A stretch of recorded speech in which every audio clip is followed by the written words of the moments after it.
السلام علیکم ورحمۃ اللہ وبرکاتہ۔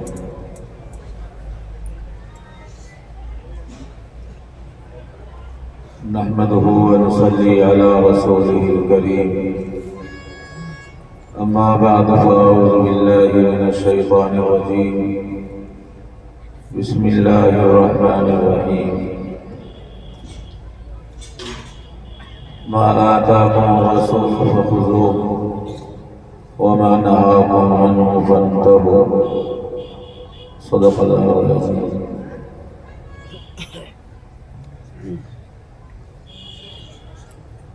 اس دنیا میں ہمیں اللہ تعالیٰ نے بہت بڑے کام کے لیے بھیجا ہے اور بڑی تیاری کے لیے ہم سب کو اللہ تعالیٰ نے دنیا میں بھیجا ہے۔ جو آدمی اپنی ذمہ داری محسوس کرتا ہے، کام کو محسوس کرتا ہے اور اپنے کام میں لگ جاتا ہے تو اس کو بعد میں پچھتانا نہیں پڑتا۔ جو آدمی ذمہ داری کو ذمہ داری نہ سمجھے، کام کو کام نہ سمجھے، تو پھر وہ آدمی کھڑے ہو کر گزرنے والی زندگی پر افسوس کرے گا۔ جیسے مثال کے طور پر میری زندگی اگر 60 سال کی ہو گئی ہے تو اپنی جوانی کو یاد کر کر آدمی رو ہی سکتا ہے، اس کے علاوہ کیا کر سکتا ہے۔ بڑھاپے میں بہت سارے آدمیوں کو یہ کہتے ہوئے سنا ہے کہ ہم بھی دنیا میں آئے لیکن کچھ نہیں کیا، زندگی ہاتھ سے نکل گئی۔ جیسے جانور کے تھنوں سے دودھ نکلنے کے بعد واپس نہیں جا سکتا، اسی طرح زندگی کے اوقات جو گزر گئے وہ بھی واپس نہیں آ سکتے۔ صحت کی جو گھڑیاں گزر گئیں وہ واپس نہیں آ سکتی۔ بیماری کے اوقات میں آدمی سوچتا ہے کہ اللہ صحت دیں گے تو میں ایسا کروں گا، ایسا کروں گا۔ اس کو یہ خیال نہیں رہتا کہ اس سے پہلے صحت دی تھی، اس سے پہلے جوانی دی تھی، اس سے پہلے جھکنے کا، عبادت کرنے کا وقت دیا تھا، تم نے گنوا دیا۔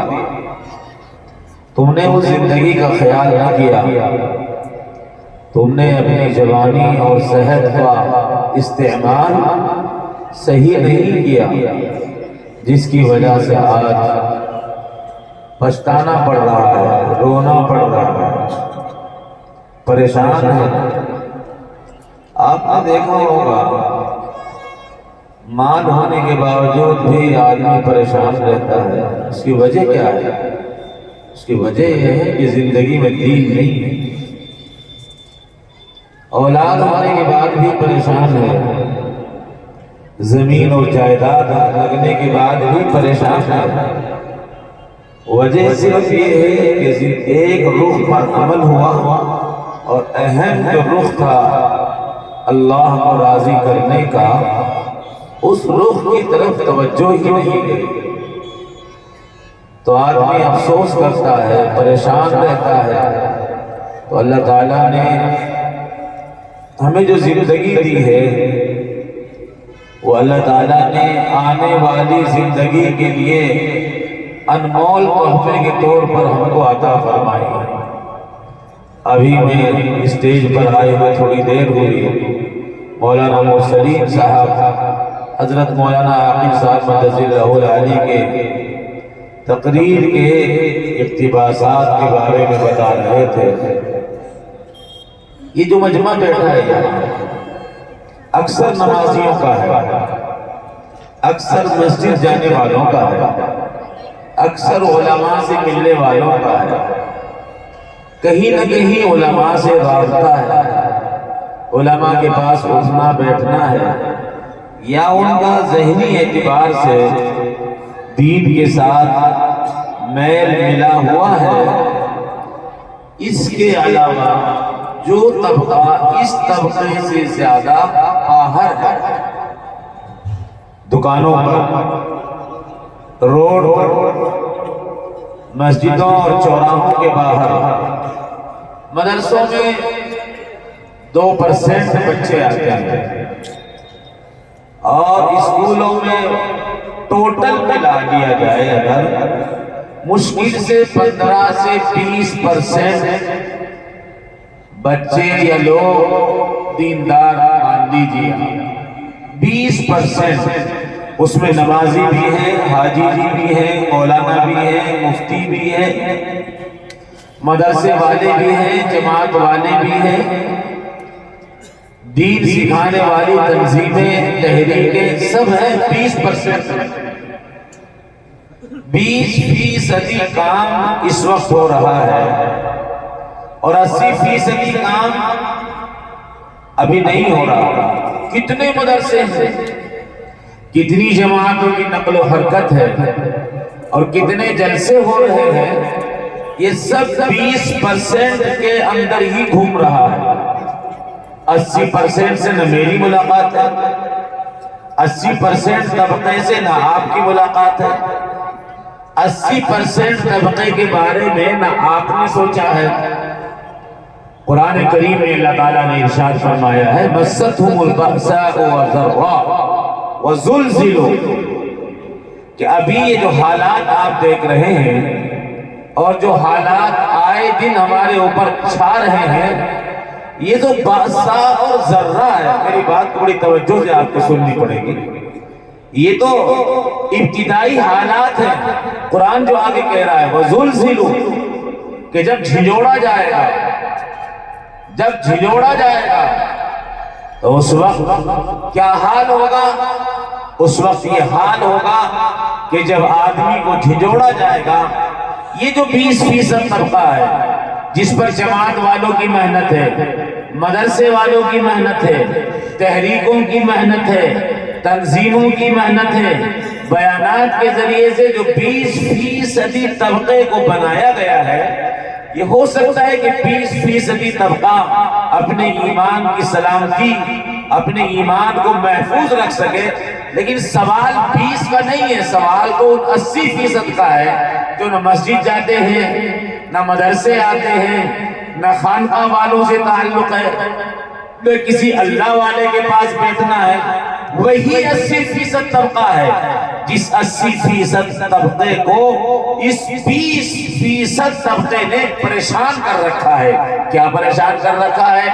وہی 80% طبقے کے بچوں کی، بچیوں کی باہر نشے میں لت پت، اولادوں کی، لڑکوں کی، گھروں میں بڑے افراد کی روزانہ آئے دن اور نت نئے مسئلے جو کھڑے ہو رہے ہیں، وہ 80% طبقہ جو مسجدوں سے دور ہے اور مدرسوں سے دور ہے، وہ 80% طبقہ اگر یہ بیٹھے ہوئے پنڈال کے اندر آدمی اگر ان 80% طبقے کے بارے میں آپ نے نہیں سوچا، آپ نے اپنی نماز، اپنا ذکر، اپنی تلاوت، اپنا بچہ، اپنا گھر آپ نے سوچا اور اس 80% طبقے کے بارے میں اس کریم طبقے نے، علماء کی بات نہیں کر رہا ہوں، آپ سے بھی مخاطب ہوں، آپ نے نہیں سوچا، آپ نمازی ہیں، آپ بہترین پڑھنے لکھنے والے ہیں، اللہ نے آپ کی سوچ کو اچھا بنایا ہے،